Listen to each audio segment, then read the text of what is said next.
Our next speaker is MATEUSZ STRÓżYńSKI from the University of Poznan in Poland. Mateusz studied classics and in Poland in the University of Adam Mickiewicz of Poznan, and has been working on Neoplatonism for quite some time. He has published, especially in Polish, several books and several papers, and the book on the mystical experience and philosophical discourse in Plotinus. And since 2007, he's been working on the Department of Classical Studies of Adam Mickiewicz University. Well, today he will talk on a very sort of broad topic, and of course a very intriguing one: the metaphysics of Plotinus from a first-person perspective. Mateusz, you are very welcome. Thank you for being with us today. Thank you. Thank you for. I would just want to Yes. add something. Hi, Mateusz. Hi. That you sent me the information concerning the book that will coming out this year.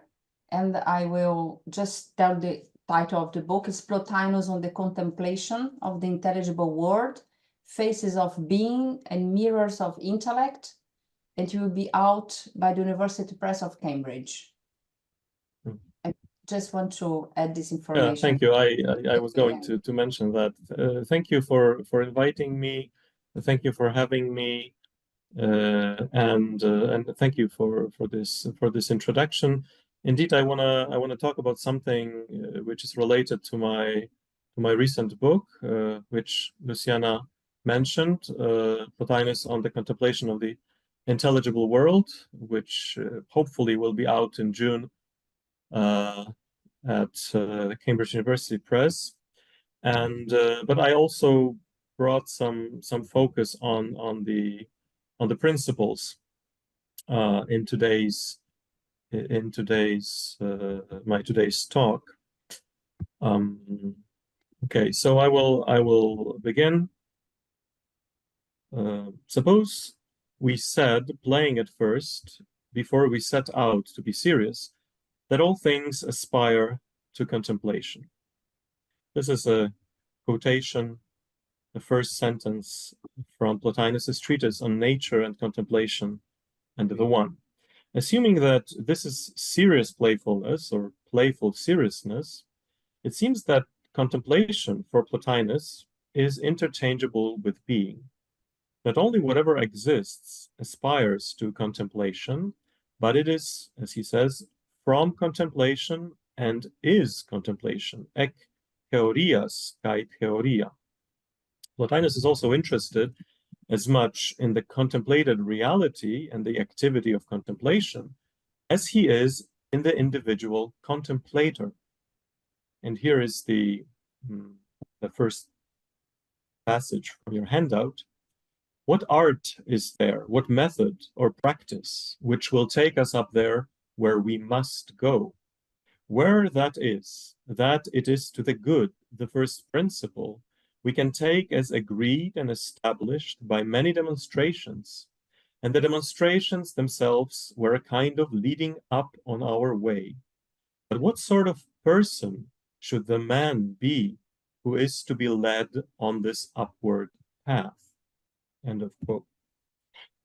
Philosophy is obviously presented here as a method or practice and compared to art. Intriguingly, Plotinus insists that we must go somewhere. Philosopher, therefore, is someone who must leave the life he used to live and must go on a journey, because philosophy itself is a journey and a way. We can remember here a striking conversation reported by C.S. Lewis in his spiritual autobiography, Surprised by Joy, which took place in Oxford around 1929 between himself, Lewis, Owen Barfield, and Alan Griffiths, later Father Bede Griffiths, the founder of a Christian ashram in India. Lewis writes, quote, "Once when he, Alan Griffiths, and Barfield were lunching in my room, I happened to refer to philosophy as a subject. It wasn't a subject to Plato, said Barfield. It was a way. The quiet but fervent agreement of Griffiths and the quick glance of understanding between these two revealed to me my own frivolity. Enough had been thought and said and felt and imagined. It was about time that something should be done." End of quote. Plotinus says that both the existence and the nature of the good has been rationally demonstrated, and this is what I proposed to call in my book the third person, or we may say objective or scientific perspective in metaphysics. Third person, I will just briefly explain what I meant. Third person in a sense that reality is seen as an it, or a he or a she, but from a distance, we might say, or perhaps we can refer to Martin Buber's idea about it and the thou, although I'm not entirely following his views here. But quite significantly, this third-person perspective, which is rational demonstration, for Plotinus is not only intended to give us simply such an account, logos, of reality, but also it has to be an anagoge, that is, a practical guide on the journey. And this dimension might be called the first person, or subjective perspective in metaphysics, the perspective of the I, or the we, the first person. When philosophy looks from the third person perspective, it gives a coherent, conceptual, and true account of it. But when it looks from the first person point of view, it is a path and ultimately an experience of reality described from the third, which can be described from the third person view. Plotinus has radically personalized and individualized the first person perspective by asking, who is doing philosophy? Who is traveling? What kind of person should he be? In the treatise on the question whether there are ideas of particulars, Plotinus begins by asking, quote, "Is there an idea of everyone? Yes, if I and each one of us and return to the intelligible, the principle of each of us is there." End of quote. In an intriguing way, Plotinus asks a perfectly third-person question, is there an idea of everyone? But answers from the first-person perspective. I have a way of ascent to the intelligible. Not his typical we even, emeis, but I, ego. And this resounding I is everyone's I. It is the personal principle, the subject of experience, which can never be dissolved. And here, second text from the handout. But how will there still be one particular soul, which is yours, one which is the soul of this particular man, and one which is another's? Are they the souls of particular individuals in the lower order, but belong in the higher order to that higher unity? But this will mean that Socrates and the soul of Socrates will exist as long as he is in the body, but he will cease to be precisely when he attains to the very best. Now, no real being ever ceases to be. This is 435, Plotinus. What is, however, a fascinating feature of Plotinus's philosophy is that contemplation is both a cosmic, universal dimension of being, and at the same time, this very individual, strikingly personal affair. What is the link between those two?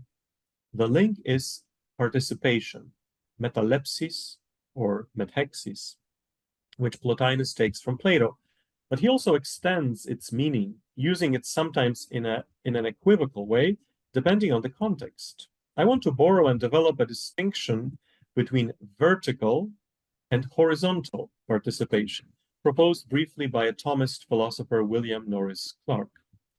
Plato claims in his Phaedo that bodies participate in the forms, This is a participation of an image in its archetype, which I will call vertical, because it cuts through hierarchical ontological levels. Plotinus also claims that individual intellects participate in intellect, and that is an example of a different sort of participation, which I will call a horizontal one. This horizontal participation means, in fact, to be a part of something at the same ontological level as in Plotinus 6:6, where he says, quote, and in intellect, insofar as it is intellect, all the intellects exist individually as parts, end of quote. It's chapter 15 of 6:6.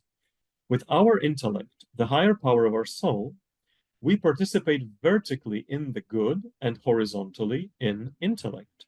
In my book, I claim that Plotinus's concept of contemplation is based precisely on that, namely, the cosmic intelligible principles, nature, soul, intellect, contemplate both themselves horizontally and their causes vertically, and our contemplation, which is the goal of philosophical practice, is our horizontal participation in their contemplation. In this paper, I want to show a striking feature of Plotinus's metaphysics, which is the first-person perspective coexisting in a fertile marriage with a third-person perspective by analyzing several passages in which Plotinus describes the experience of contemplation. Let us begin with a well-known, puzzling passage from the second chapter of On the Primary Hypostases. And this is the next text in your handout. Let every soul, then, first consider this, that she made all living things herself, breathing life into them, those that the earth feeds, and those that are nourished by the sea, and the divine stars in the sky. She made the sun itself, and this great heaven, and adorned it herself, and drives it round itself in orderly movement. She is a nature other than the things which she adorns and moves and makes live. And she must necessarily be more honorable than they, for they come into being or pass away when the soul leaves them or grants life to them. But soul herself exists forever because she does not depart from herself. Let her look at the great soul, being herself another soul, which is no small one, which has become worthy to look by being freed from deceit and the things that have bewitched the other souls, and is established in quietude. Let not only her encompassing body and the body's raging sea be quiet, but all her environment, the earth quiet, and the sea and air quiet, and the heaven itself at peace. Into this heaven at rest, let her imagine soul as if flowing in from outside, pouring in and entering it everywhere and illuminating it.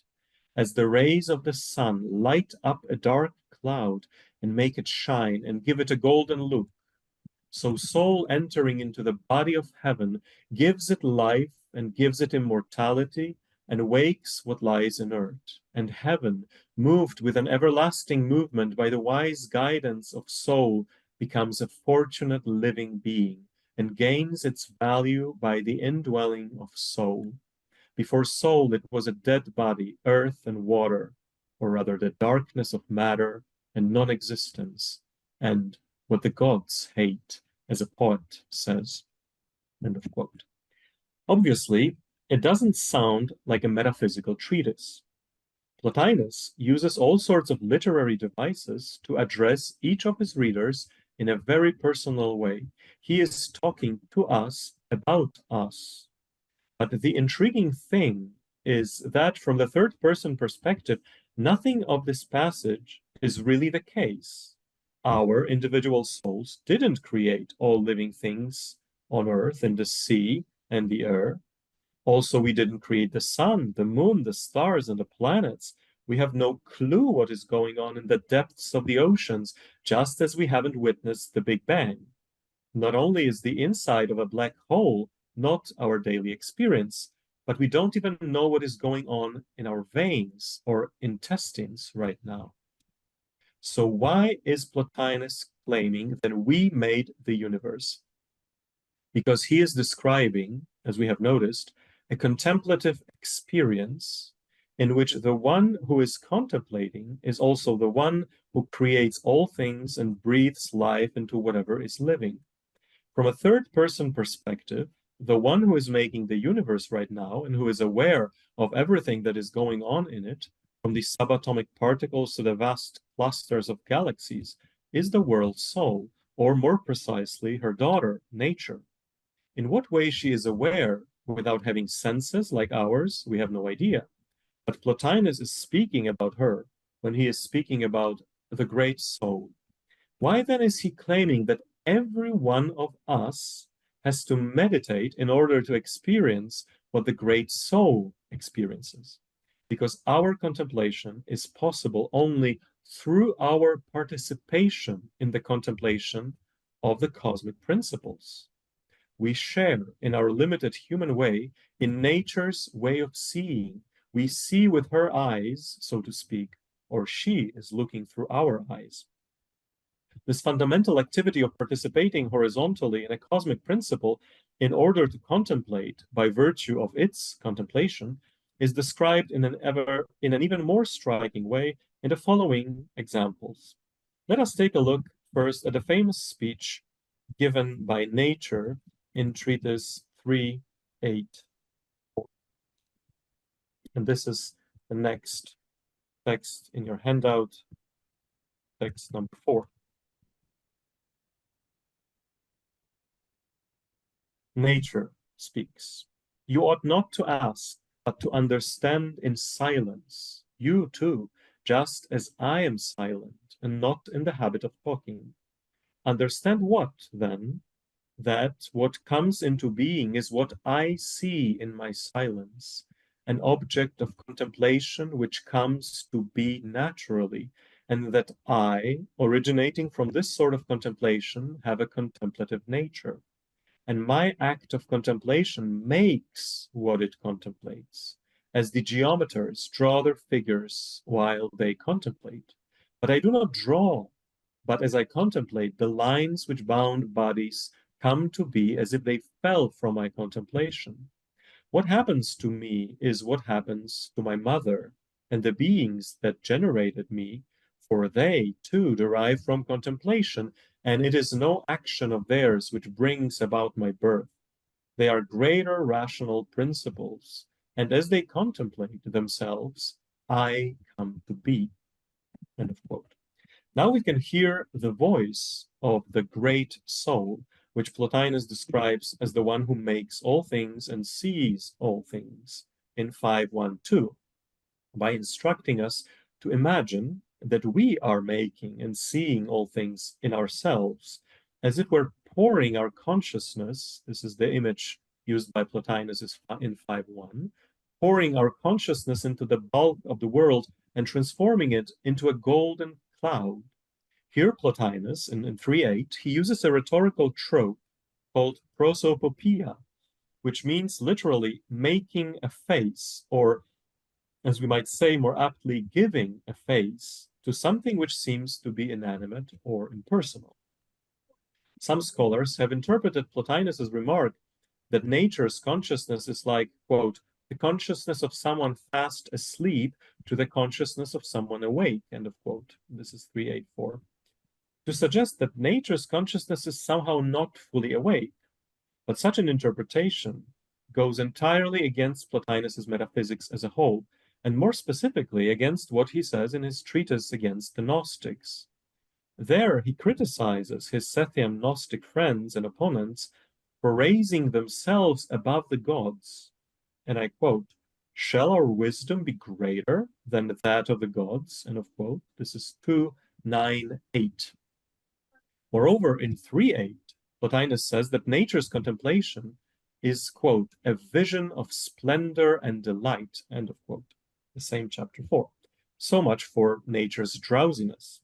Plotinus merely compares her consciousness to that of the higher principles, the world soul, intellect, and the good, when he says that nature's consciousness is like dreaming compared to waking. In fact, in the prosopopoeia, we can see that nature comes across as a spiritual teacher, somewhat harsh, but not without a sense of humor. She says, "I am not in a habit of talking," end quote. She shares many features with the creator, Demiurgos, or the father of all, in Plato's Timaeus, who imposes shapes and numbers on corporeal matter, Timaeus 53b.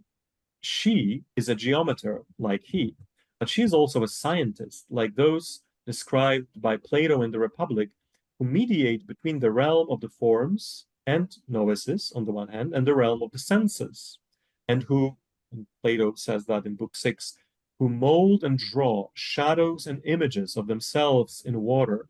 These things they treat in their turn as only images, but what they really seek is to get sight of those realities which can be seen only by the mind.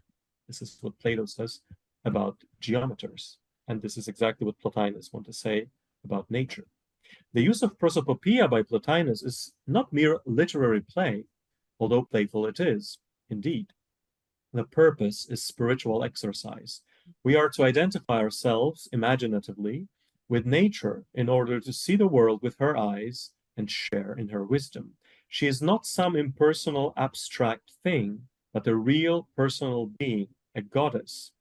A similar strategy is used by Plotinus in the first part of the treatise on providence. This time also he gives voice to something using prosopopoeia and transforming this something into someone. He invites us to imagine what the universe, cosmos, would say if he were able and willing to. Although, like nature, he doesn't seem to be in a habit of talking.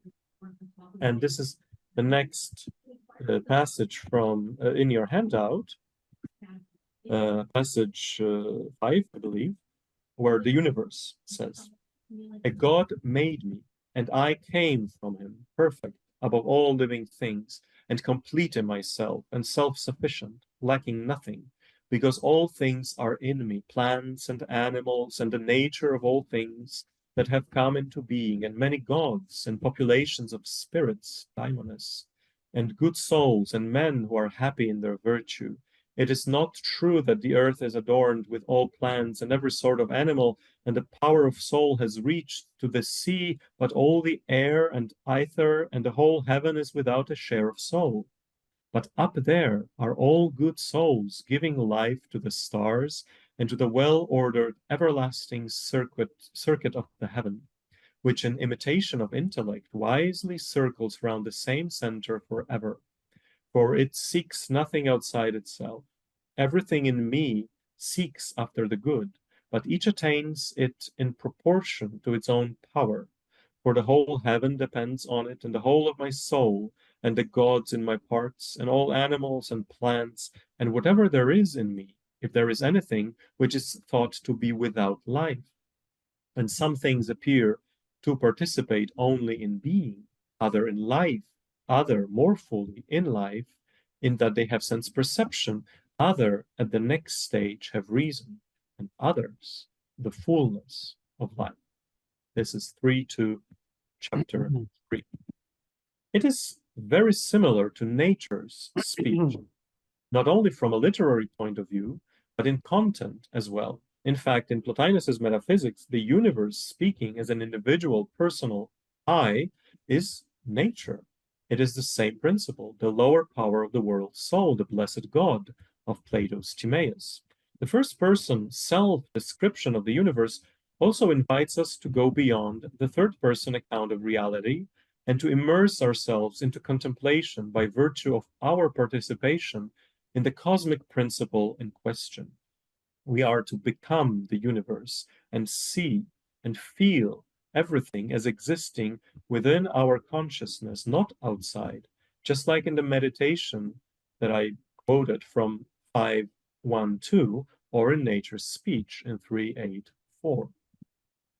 Perhaps the most striking and the most playful of Plotinus's prosopopoeiae in the Enneads is that in 3:7-11, and this is the next 6th passage in your handout. from the 11th chapter of the treatise on eternity and time. I quote, "We must ascend back to the disposition which we said existed in eternity, to that quiet life, all a single whole, still unbounded, altogether without declination, resting in and directed towards eternity. Time did not yet exist, not at any rate for the beings of that world. We shall produce time by means of the form and nature of what comes after. If then these beings were at rest in themselves, one could hardly, perhaps, call on the Muses, who did not then yet exist, to tell us how time first came out. But one might, perhaps, even if the Muses did exist then after all, ask time, Chronos, when he has come into being, to tell us how he did come into being and appear. He might say something like this about himself, that before, when he had not yet in fact produced this before and after, or felt the need of the after, he was at rest with eternity in real being. He was not yet time, but himself too kept quiet in that.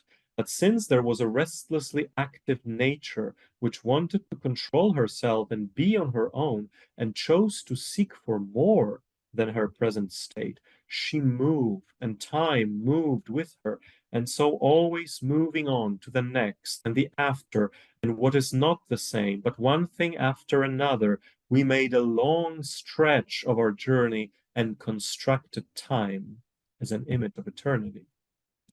End of quote. Like in 5.1.2, this doesn't make much sense from the third-person metaphysical perspective, from a scientific metaphysical perspective.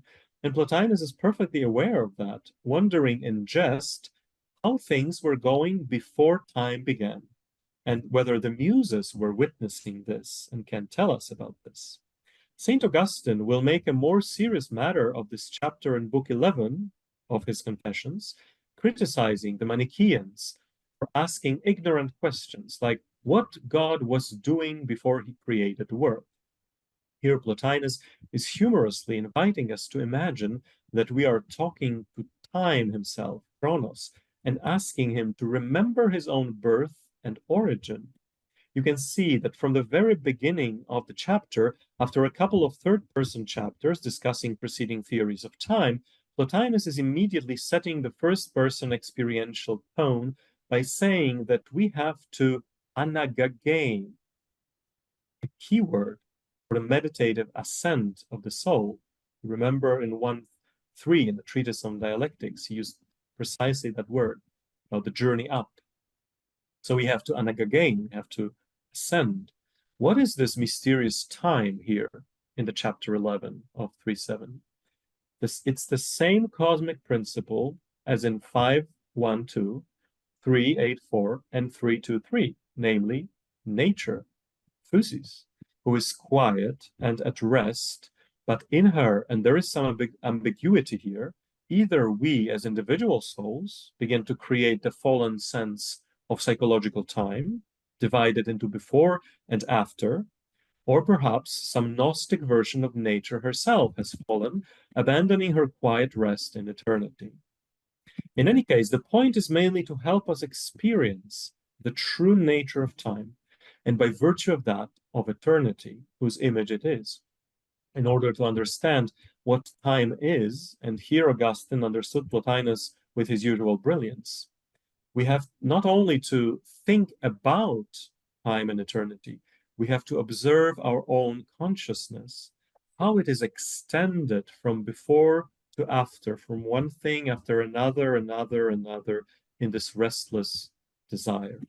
So far, I have pointed out 4 passages in which the lowest of the cosmic principles, nature, is experienced in contemplation from within, through our participation and identification with her.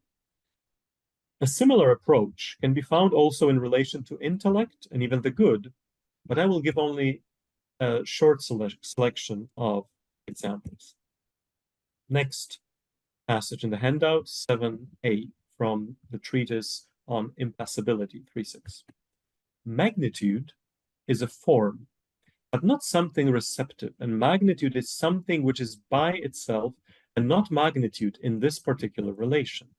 But since, while it is at rest in intellect or in soul, it wants to be large, it gives to the things which in a way want to imitate it by an aspiration for it or a movement towards it, the ability to insert their affection into something else. So then, size, running on its image-making progression and making the littleness of matter run with it towards this very size, has made it by extension, though it is not filled, appear to be large.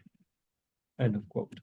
Here we have another prosopopoeia of sorts, but this time Plotinus seems to have decided to deal with those 19th and 20th century scholars, and some 21st century scholars, who insisted, and some still insist, annoyingly, that the Platonic forms are abstractions or concepts, something like thoughts in our head. C.S. Lewis, in his anti-totalitarian dystopia, That Hideous Strength, published in 1945, describes how Professor Augustus Frost, who was both the representative of modern naturalism and, not incidentally, the agent of the macrobes, evil cosmic intelligences who desire to control humankind, tries to win over Mark Studdock, a young presumptuous sociologist, to his cause. Frost exposes Mark in a laboratory to all sorts of seemingly minor and negligible abnormalities, transgressions, and alterations in order to change his consciousness into something delightfully fluid and malleable, and as a result, open him to the influence of the macrobes. However, in Mark, and here quote from Lewis, in Mark there rose up against this background of the sour and the crooked some kind of vision of the sweet and the straight. Something else, something he vaguely called the normal, apparently existed. He had never thought about it before, but there it was, solid, massive, with a shape of its own, almost like something you could touch or eat or fall in love with. End of quote. Lewis explains that this was in fact a vision of the Platonic idea. And further, Lewis says, Mark had never before known what an idea meant. He had always thought, till now, that they were things inside one's own head. But now, when his head was continually attacked and often completely filled with the clinging corruption of the training, this idea towered up above him, something which obviously existed quite independently of himself and had hard rock surfaces which would not give, surfaces he could cling to. End of quote. Plotinus is going much farther than that because he is describing how the Platonic form or idea not only would look like from the third person perspective, but from the first person perspective, from the inside, as it were. Plotinus is describing the form of magnitude as if it were a person. In fact, it is a person because every form is an intellect that is a knowing and loving being. Plotinus describes the form of magnitude as first being at rest, but then wanting to create its images in matter. He says, bouletai, it wants to create. We are seeing a whole cosmic metaphysical drama unfolding before our eyes. The form wants to be large. So the necessity of the Greek grammar, we have to say it, but we should say he or she rather, gives himself, to something which in turn also wants to imitate it. In the next chapter of the same treatise, it becomes even more personalized, more dramatic, and Plotinus is also being playful. This is 7b in your handout, chapter 18 of 3.6. Suppose that someone had a thought, noesis, of size. If his thought had power not only to exist in herself, but was taken outside, so to speak, by her power, she would take hold of a nature which did not exist in the thinker and had no form, no trace of size or of anything else either. He is speaking about matter. What then would she make with this power? Not a horse or an ox, others will make these. Since she comes from a father of size, para megalopatros, the other thing cannot attain to size, but will have it imaged in it. Certainly, for a thing which has not the good fortune to be so well endowed with size as to be a size itself, what is left is to appear to have size in its parts as much as is possible for it. End of quote. So not only do we have here a father of size, who is apparently our recent acquaintance, the form of magnitude, but Plotinus is playfully empathizing with the thought of size, noesis megalou, who is drawn by her own power, like by some strong impulse out of herself and towards the act of creating in matter. Matter is personalized too, because she is the least lucky of this whole crowd. She is not size himself, the father of size, nor is she even the thought of size, but merely a clever and ultimately deceiving impostor who wants to appear to have size. There are, however, much more serious first-person descriptions of intellect in contemplation. A good example would be next text in your handout, text number 8, which comes from 557, where Plotinus is reporting what intellect, as the cosmic principle, is experiencing in his contemplation of the good. Quote, "For then in not seeing he sees, and sees then most of all, for he sees light, but the other things which he saw had the form of light, but were not light. Just so intellect, veiling himself from other things and drawing himself inward, when he is not looking at anything, will see a light, not a distinct light in something different from himself, suddenly appearing alone by itself in independent purity, so that intellect is at a loss to know whence it has appeared, whether it has come from outside or within. And after it has gone away, it will say, it was within, and yet it was not within." End of quote. How can anyone report that? Why isn't Plotinus merely speculating what intellect's experience might be and describing it in the third-person language? Well, intellect might experience such and such things in relation to the good. No, Plotinus gives a detailed report of something which sounds like a series of lived events.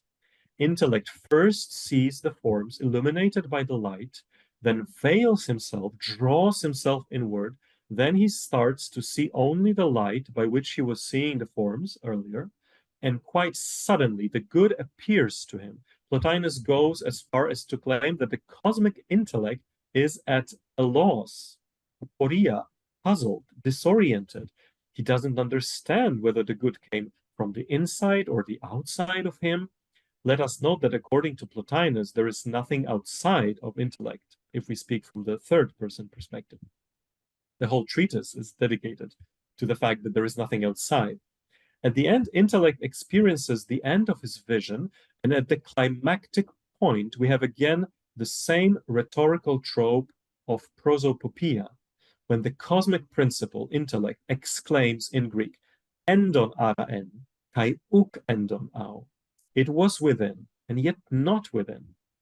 The unintended joke comes only at the beginning of the next chapter, however, when Plotinus says, quote, "But one should not inquire whence it comes, for there is no whence." End of quote.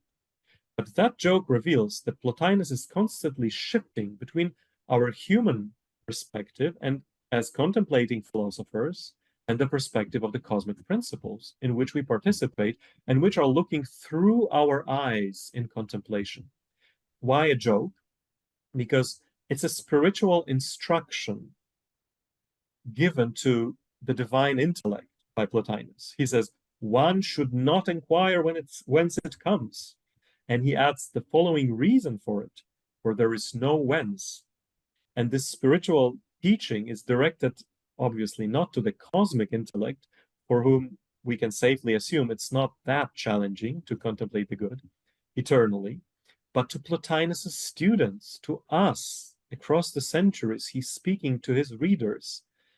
It raises a question whether the whole experience described here of veiling, drawing inward, seeing by not seeing, the sudden awareness of pure light, whether it was in fact an experience of the eternal cosmic intellect or of Plotinus himself, and by extension, of all those who will follow his guidance and have a similar experience.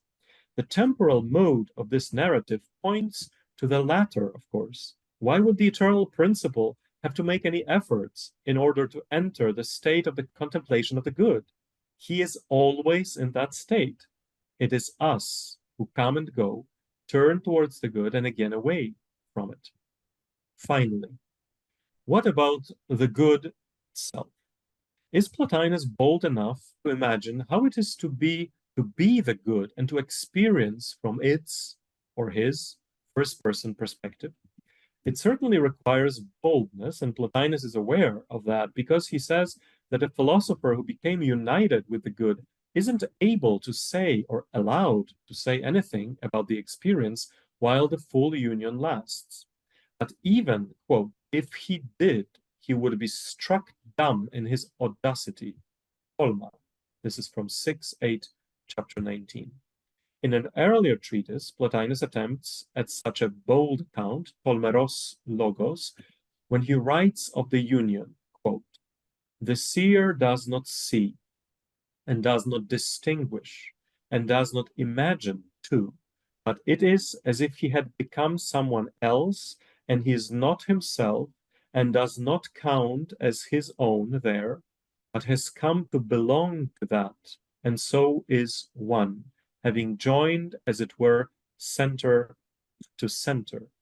End of quote. This is chapter 10 of the treatise 6.9. In fact, there are some passages which, from a formal, rhetorical, or literary point of view, resemble the ones that I have presented earlier. Plotinus sometimes describes the good as the absolute primary selfhood of all selves, especially in the two beautiful treatises 6.7 and 6.8. Quote from 6.8, chapter 21.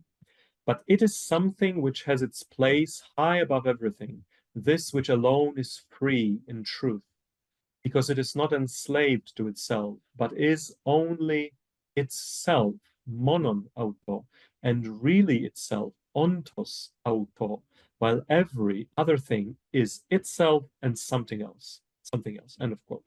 Earlier in the same treatise, Plotinus says that the good is himself, from himself, and through himself, par autou, by di auton autos. Chapter 14 of 6.8.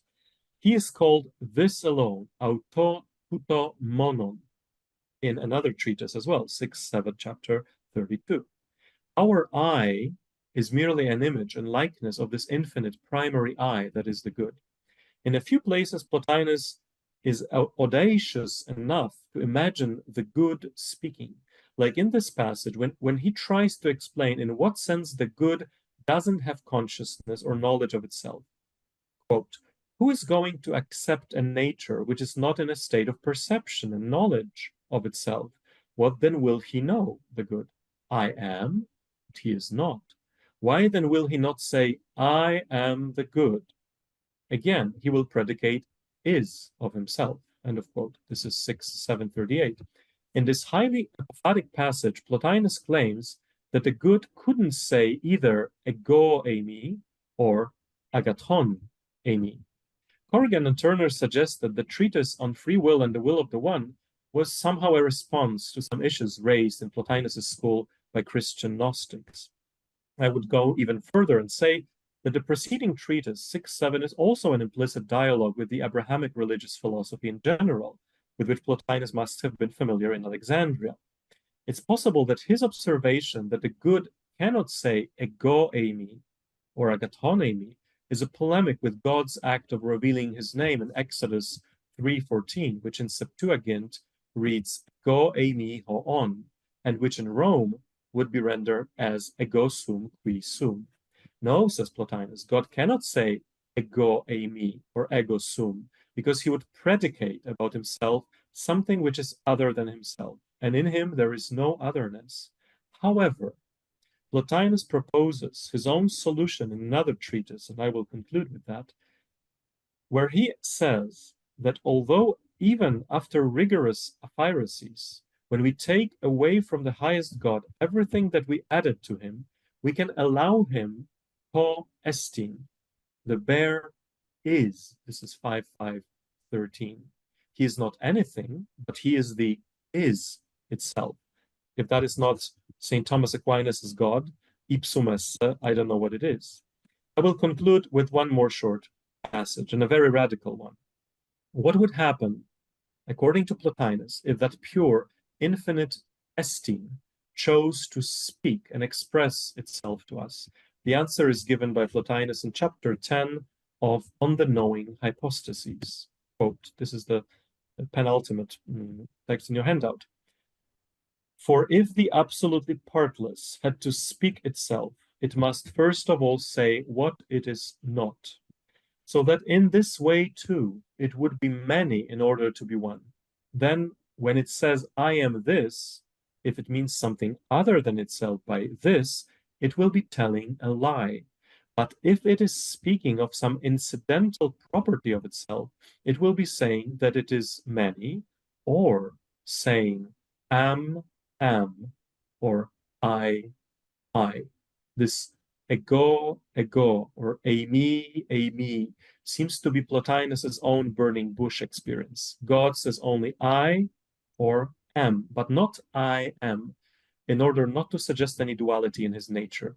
But there is this curious repetition here, when the first ego is the subject and the second ego a predicate, and Plotinus tries to depict desperately that this is one and the same ego, not two. So again, bold as it may seem, and as it did seem to Plotinus himself, such a prosopopoeic divine utterance can make sense only in two cases. Either if the infinite ego decides to speak in a human voice, in a human language, to a human being, like it happened to Moses on the Mount Sinai thousands of years ago, or if someone is united to this infinite ego, and from that contemplative, ineffable experience utters some approximation of that reality that he became in the union. That, I believe, is what happened to Plotinus. And I think I have to conclude at this point because of time. Thank you very much for your attention. Thank you, MATEUSZ. That was great. Thank you. I have personal interest in this first person perspective, and especially the talk, the personification of nature. But let's first see whether people have questions before me.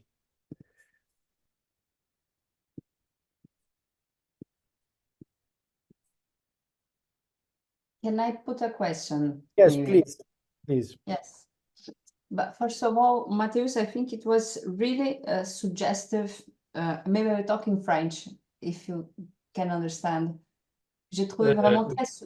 It would be easier if you ask a question in English. In English, okay. But I really thought that it was really interesting, this way of reading Plotinus, putting in parallel way the personal experience and or the practical philosophy and the speculation and the theory of philosophy, the theoretical philosophy, let's say.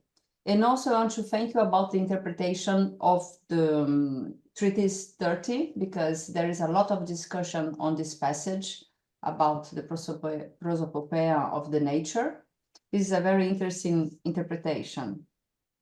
I just want to make a critic about I have the whole text. So you, in the end, almost in the end of your paper, you quote, it was a very interesting relationship between the treatise 38 and 39 as a criticism of the Gnostics, linked with the critique of the Gnostics. I think it's very, very interesting about ego eimi and agathon eimi. I completely agree with you, and I think it could be interesting also to try to find in Plotinus more passages where he talks about that, to see if it's linked with the polemical in other treatises. But you quote a treatise that it's very special for me because I made my thesis on that.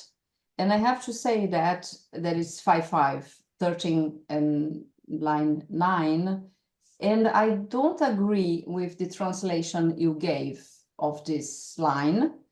I don't think Plotinus is saying, as you said in your text, that we can allow him to esteem the bare is. The passage, I have my translation in French, but Plotinus is saying that even that we cannot allow to the one. So I don't agree with your proposition that it's a kind of new solution that Plotinus proposed. I think Plotinus is still in the idea that we can not predicate anything, even the verb is. Because what he says exactly, he says, I was reading French, because it's my translation.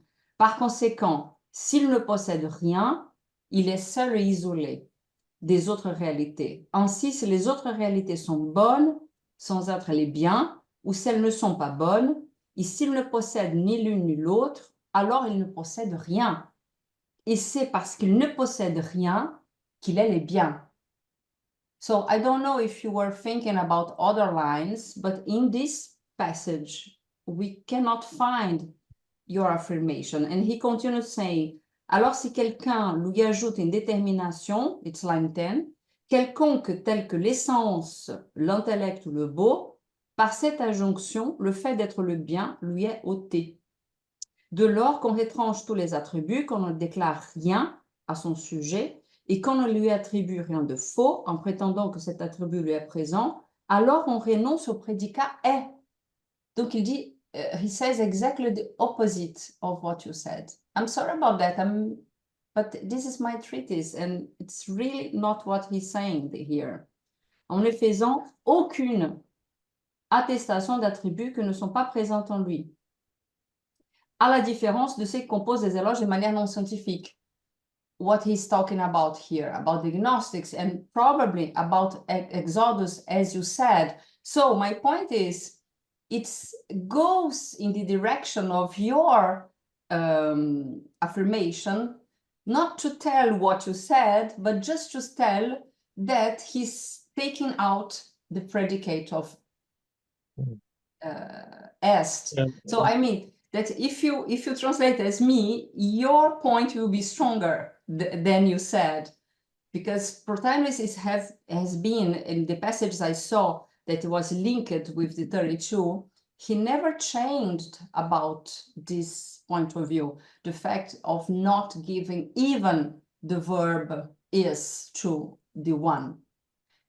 I never found a passage where he attributes the verb is, être, to the one. If you have one, you didn't quote it. No, but it's a question. Yeah, Luciana, it's a question of understanding the Greek here, which is difficult and ambiguous, because there is. He says, if we take everything, aphalon hanta, and he says, eias to estin uden kata martyresas ton uparonton. So I guess from what you say, you link uden with to estin uden. You make it like a whole. So it's a denial of estin, but you can also link, I think, uden to what follows. So allowing him this estin without saying of it things which are not present.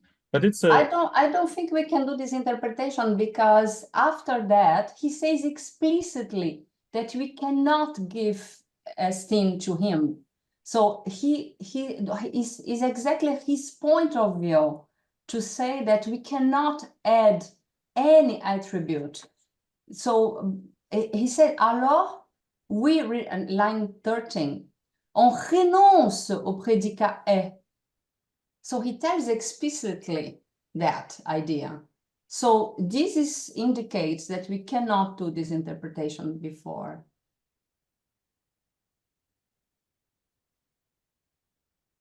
Okay.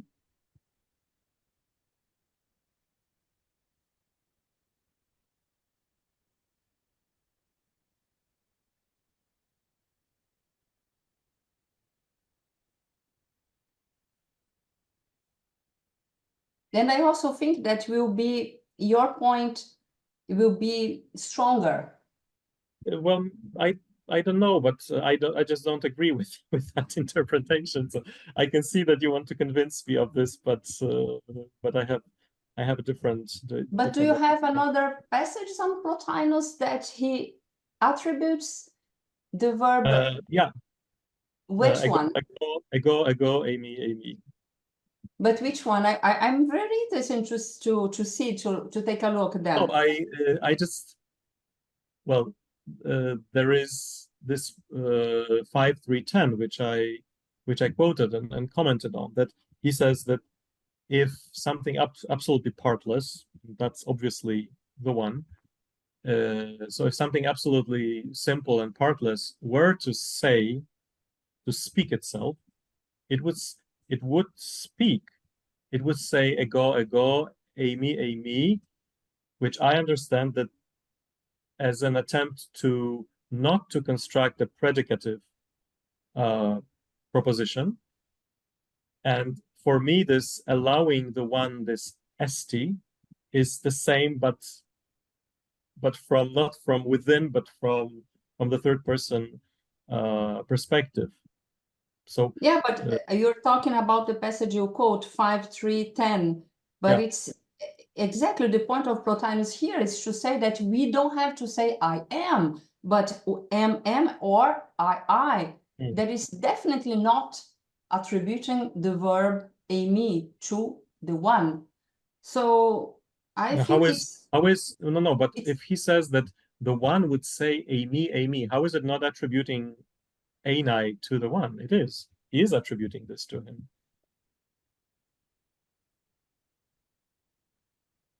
But it's the only one passage that we have this. I'm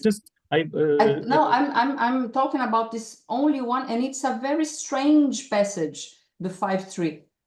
Instead, in the 13, he's explicitly saying about that we cannot. He said the word, we cannot attribute the Amy to the one. So we cannot so here, and also it's a non-agnostic treatise. And also I really think that maybe here we are linked with a criticism of Exodus. But the 5.3 for me is not... Yeah, we disagree on that. And well, I wonder if others might have any comments or questions, because I don't think we can solve that.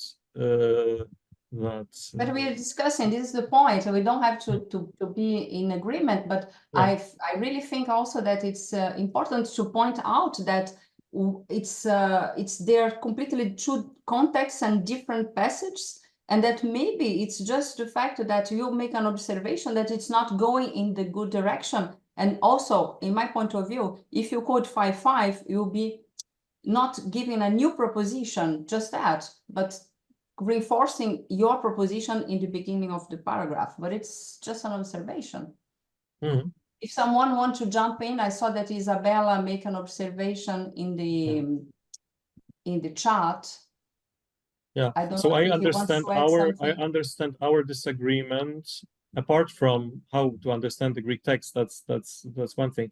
The other thing is that philosophically or metaphysically speaking, your position, as I understand it, is that Plotinus denies any predication to the one, so we cannot say anything. Yeah, even we cannot say even about the one estin or ego or emi, nothing. No. Okay. So this is what he says. In certain places, he says that very strongly, of course. But Plotinus is not the most coherent thinker, so you can find him expressing exactly opposite views. So, for instance, he says, in one place, Plotinus says that eternity is complete rest, right? Without any movement.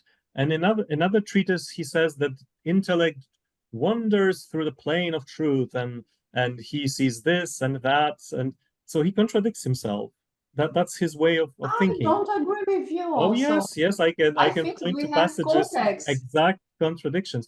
But so here I think he contradicts what he says usually. He says that we cannot predict anything and predicate anything or say anything about the one.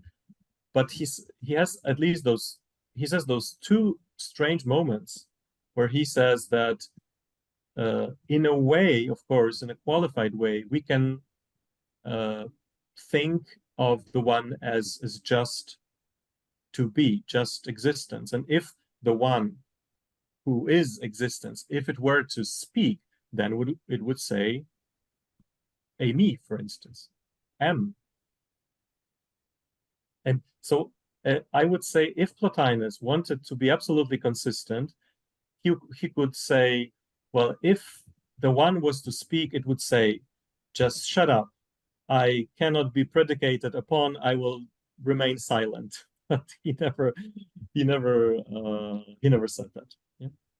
That's why in the beginning of my talk, I told you that I think we have to try to find the other passages. I didn't have the time to do that. But in my thesis, I found a lot of passages that Plotinus is saying that we cannot attribute the verb aimi to the one. And I never found another passage apart this one that is very strange, 5.3, that he's attributing in a way. But I think, and it is my point of view, that Plotinus is not contradicting himself. Just we have to see in which context he's talking about with some ideas, and even with he's talking about giving word to these entities, nature that is talking, or the one who is talking, or the intellect is talking. He didn't hear, he's not personalizing really these divine realities. He's just making a literary way of expressing the ideas that it's different, but not necessarily he's affirming contradictory ideas. I don't find this in Plotinus. I can find some context who he will express things differently, rhetorical way. But in contradiction, no, we always find a way to show that he's coherent, even from the beginning of his treatise until the end.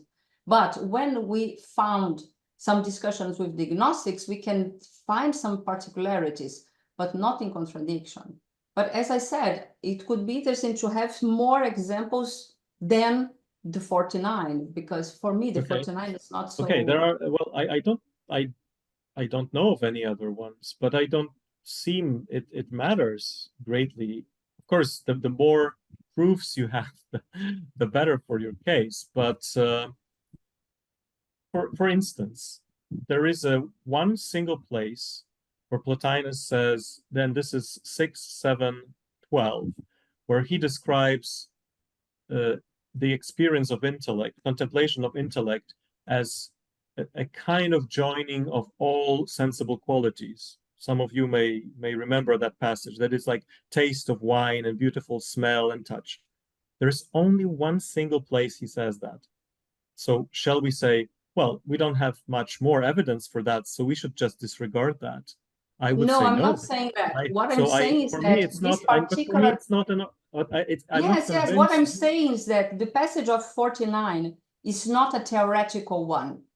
It's a speculation. It is a literary different form of presentation. In the 32, it's a theoretical one. He's doing an explanation as how the good is good and how the one is one. And what makes the good good is that he don't have any kind of predication. So for me, in the 32, it's a more, I'm showing you my doctrine. Plotinus is saying, this is my doctrine. In the 49, it's different. I'm not a specialized of the 49. I have to understand a little bit better the context, but I know that this passage is a very particular one. So this is my point. This is a particular one. If it was a theoretical one, I will say, yes, here we have a very clear contradiction.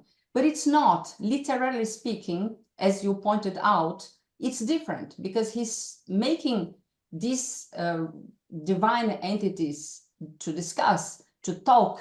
And so it's a particular one. It's, in my point of view, this is not his theoretical idea. But as you said, maybe Mauricio will add something. I saw that he's trying to say something. I don't know if, or is something else. I don't know if Isabella has a question. No. First, no. Please. No, No, it's okay. It's okay. Or I can make a. okay. No, it's just a little thing. I think that the text of 5.3 is a context of discussion about self-knowledge of the intellect. The intellect has the really self-knowledge, and he says, ego, ego, eimi, eimi. The intellect says that, intellect. And this is because the intellect is not the first principle. So the real self, the real nous, the real nous, the real self, the real we, is the intellect. The intellect says ego, ego, or ego, eimi, because he has a first duplication that says ego and says eimi. So this is not the first. And this is a critic of Aristotle's intellect. But I have a little question. If we think in this horizontal model of participation, how we can reconcile this participation with the vertical participation, if we recall this text of 49, where Plotinus says that intellect says ego, ego, eimi, eimi, or ego, eimi, and this is the real self. So the others models of first person is to say only for analogy. Okay, I don't the real self is the why intellect. I don't understand why you believe are, that this 5.3.10. Why do you believe analogies? No, why do you believe this is about intellect? Because Plotinus say the discussion is about self-knowledge and the self-knowledge of intellect. Well, but he says if something completely partless had to speak itself, to ameres pante, intellect. I mean, there are different descriptions of intellect in Plotinus, but it's not ameres. It obviously it contains parts. So it must be about something else. Of course, why we could make a adventurous hypothesis that it's about matter, because matter is partless too. Okay, now we are in a territory when we can confuse matter with the one, which is an interesting topic. But this is not about intellect. Intellect obviously has parts. So I would say that intellect can say ego, eimi, tuto, for instance. I am this. I am beauty. I am truth. I am wisdom. I am horse. I am ox. I am tree. Because intellect is this varied object. He says it's like it's a multiple, beautifully varied object, but it's not partless. And ego, eimi, eimi is about something which has no parts. And there is only one truly existing principle without parts in Plotinus, and this is the good. So that's my view of this. And then you asked a question which slipped my mind about the vertical and the horizontal. Yeah, but I don't share the view that it's about intellect. But horizontally, we are intellects in intellect. So the highest part of us is intellect. But I also believe that for Plotinus, intellect is double. Its intellect has this thinking part and the loving part, transcendent part. So with the transcendent part, we vertically participate in the good. So, but okay. No, thank you. Okay, but thank you for your point. But I think that in this context of the treatise 49 is a discussion about the intellect as a role and as parts. Because in this context, we can talk about the discussion about self-knowledge. And there are scholars that says that it's a discussion about with the skepticism. Yes, the yes. critical of skepticism, and yes, but the object is intellect, I think, not the good. Because if we attribute the aim to the good, how we can to think done in the first lines of 6-9, for instance. No, so but this is a great discussion. Okay. Yeah, it's interesting. I agree with Luciana. I think so. Okay, I can see that text talks about intellect. So yeah, I think it's interesting to me to hear your perspective and Luciana's, because I don't think that I think ultimately there is coherence to Plotinus, but I see Plotinus, as you probably see, and maybe you think it's totally wrong. I see him as a philosopher who is thinking in a very living way. I mean, he's not creating a system where everything has to add up to everything else. He is speaking from experience in a dynamic way. I don't think we can say that there are parts which are purely theoretical, purely practical. Everything is theoretical, everything is experiential. And yeah, so I don't have a problem with the fact that Plotinus contradicts himself, which I believe he is contradicting himself. No problem. Okay, I agree with you. Okay, but thank you. I just want to add the interpretation of Ham, that it's very interesting. He makes I don't know if you can hear me. Yes. Yeah, in his note on this passage about MM and I, he says, il n'a plus de syntaxe possible, pas plus que de vocabulaire possible, pour l'absolument simple. Il ne faut donc pas, après émis, voir dans ego, une tautologie ou une proposition identique, mais une pure répétition asyntaxique.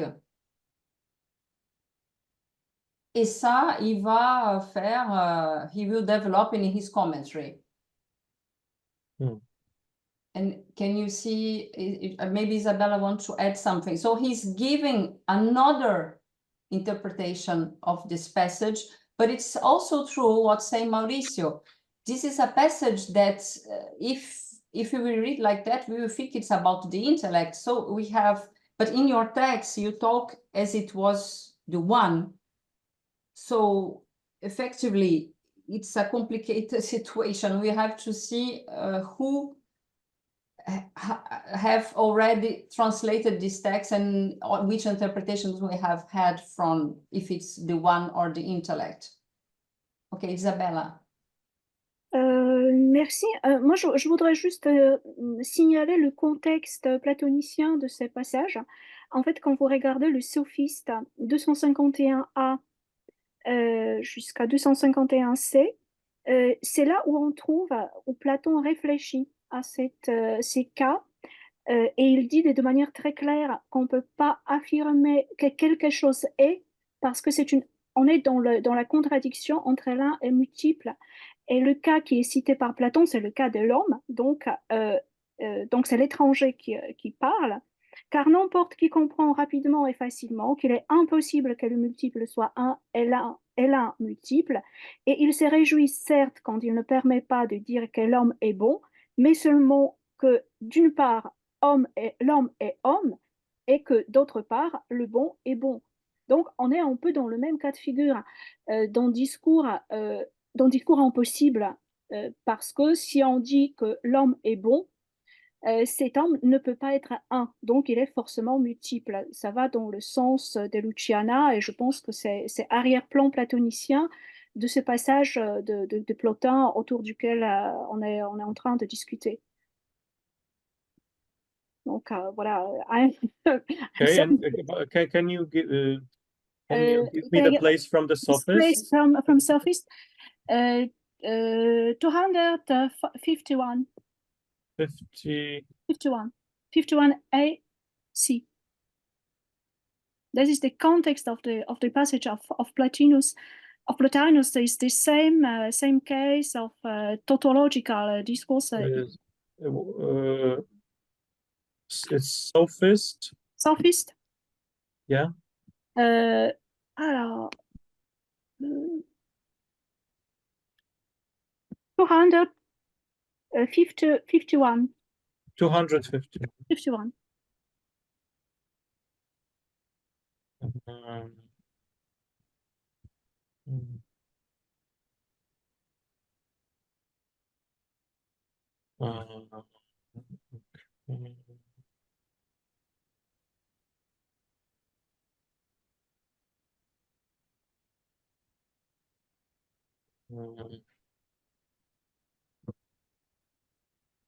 So, okay.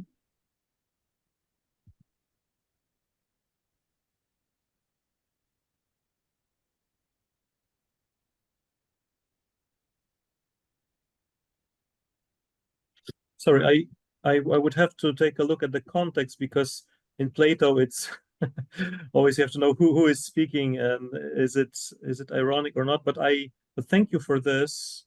Yeah, it's about predication. Yeah, to tomen agathon, tonden anthropon. Okay, we have to say that the good is good, and the man is man.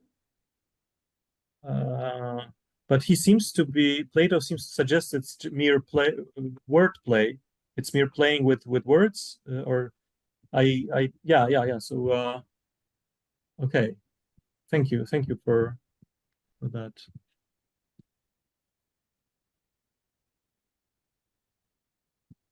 Well, may I sort of ask you a question about how you understand this personification of nature in 3.8? Why you think he puts a speech on the mouth of nature? He's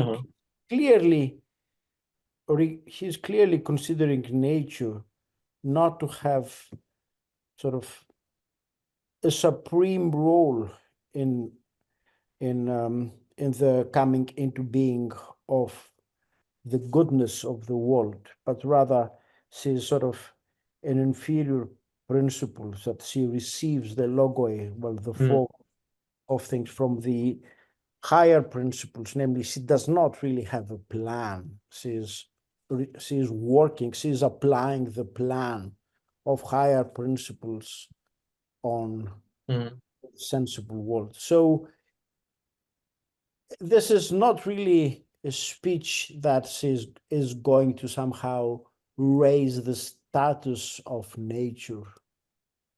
No, I think it does. I think it does. I mean, I'm aware that some scholars have interpreted this as I mean, especially the claim that her consciousness is like of someone asleep.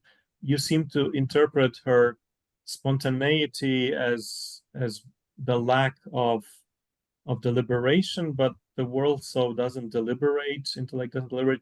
So so my interpretation is, well, first of all, I think that nature for Plotinus is a personal being. She is a goddess. And yeah, I know that maybe it seems very strange what I'm saying, but I don't agree with this traditional interpretation that when Plotinus uses myths, when he uses images, metaphors, it's just subservient, it's just instrumental to making serious, rigorous metaphysical arguments. I think that Plotinus is using myths and images to speak the truth. And maybe, and even he believes that this is a higher way of expressing the truth than a rational account. So first, I totally think that for Plotinus, nature, soul, intellect, they are personal beings. The whole world is tam prosopon. It's a being which has many faces, and face obviously for Plotinus signifies a personal being. So reality is personal. There's little impersonal in Plotinus. So that's my take. And the other thing is that if you compare nature to higher principles, yes, you are right. Nature is the lowest principle, the weakest principle. If you compare her with intellect, of course. But if you compare nature to us, well, she's clearly, incomparably more awake and powerful, and well, she produces everything, and we just produce, imitate. Well, when we create something, when we make things, it's a very weak kind of production, which is a way of contemplation, while nature produces spontaneously. And I quoted Plato's Republic because I think when he describes nature as drawing, or maybe not drawing, but spontaneously producing lines, he's comparing her to Plato's geometers from Republic. So yeah. She is a geometer, she is a scientist, but she doesn't have to draw. She just produces the drawings of the world. So I see nature as the weakest of the creative principles, but in comparison to our little selves, she is still this goddess. And in 4.3, Plotinus seems to identify nature with Prometheus, and Prometheus he identifies in this in 4.3, although not always, but in 4.3 he identifies Prometheus with providence, pronoia. So nature has a kind of, he seems to allude that nature has a kind of pronoia, even though she receives it from the world soul, which has logos in her, of course. And the world soul receives it from intellect, of course. And intellect, I mean, in Plotinus can at the same time praise some cosmic principle for being powerful and beautiful, and next moment he will say it's derivative and just an image. So he can say, well, intellect is, you know, beautiful and glorious, and in another place he will say, but it's just a weak image of the one. It's a trace, ichnos of the one. It's just a trace of the one. So which is it? Is it a mere trace of the one, or is this glorious, luminous plenty that creates everything? So Plotinus is shifting perspectives very often, even during the same treatise. That's my. Yes, well, thank you. I think that's illuminating. I agree with you that we need to take metaphors and analogies of Plotinus very seriously. This is clearly a way in which he very often philosophizes, and he puts across very important sort of points. And I also agree with you that he takes these principles to be sort of a personal nature. But I wonder whether sort of nature being sort of a weaker principle, namely one that applies the plan of higher principles to the world, can is given sort of is presented with a speech, well, is made to speak sort of in a human way, because, well, nature thinks in a way that we can understand, namely that can be is sort of kind of discursive reasoning that we humans can understand, whereas sort of the thinking of higher principles might be more difficult to be presented in such a way.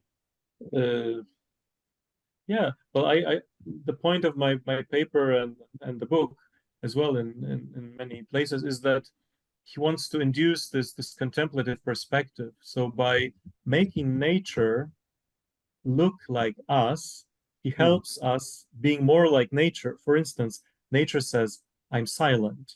Yes. I don't think discursively. I don't use words. I don't use propositions, concepts. I'm silent. But this silence is intuitive silence. It's not a silence of someone stupid. It's silence of someone wise. And I think Plotinus says we have to be silent too. And of course, he says that intellect is hesikos and hesychia. It's silence, quietude. So the quietude of silence of nature is the sign of her wisdom, of her participation in the silence of the higher principles. That's so by giving her voice, he is letting her teach us meditation and contemplation. That's my understanding. Okay, well, thank you very much. That was an interesting session. Well, I just have one question, last one about the magnitude, the form of magnitude, the example you gave, that it's a passage that I thought very interesting, and make me think. I don't know if you have this in mind or you can make a relation with the modern psychology, with the idea of the kind of collective unconscious, that you have all these forms that are there and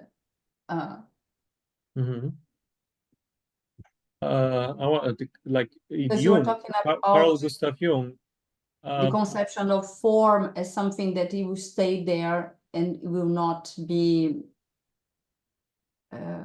as you said, that will be solid and stable and will be there all the time. Yeah, it's, well, in Plotinus, the forms, of course, there are in intellect eternally. In soul, they exist as logoi, the unfolded forms, and the lower level, the images of forms exist in the world soul, in our souls. Of course, in our unconscious, we might say. We are not conscious of all the forms all the time. They are we participate in, I think, in soul hypostasis, and that's why we have all this in ourselves. But we are unaware of all this intelligible world. Of course, Jung seems to suggest something similar when he speaks about archetypes, and my PhD student is in the process of writing a doctorate on Jung and the Platonic tradition, especially Neoplatonic. So I think there might be a way to interpret Carl Gustav Jung as in almost Plotinian way, but yeah, but it's a very interesting topic. So thank you for bringing this up. Yes, but I completely agree with your lecture about Plotinus putting in a very close relationship between practical and theoretical. I completely agree with your point of view in your paper, and I think it's quite stimulating to think in this way all the time, seeing the coherence between the practical and the theoretical in his way of thinking in the text that he presents. Okay, thank you very much. Thank you again for inviting me and for this interesting, lively discussion. I will be thinking about all of these points. Thank you very much. thank you, Mateusz. Thanks, thanks for your talk. I think it's time for the next to move to the next talk. right? If I'm not What do you think, George? We cut just 2 minutes, or I present we can break Mauricio? for, well, I think we can break for a couple of minutes, and 2 minutes, and then I yes, come back to present Right. our next speaker, Mauricio. yes, please, we can do that. Okay, Okay, 2 minutes, just 2 minutes. absolutely.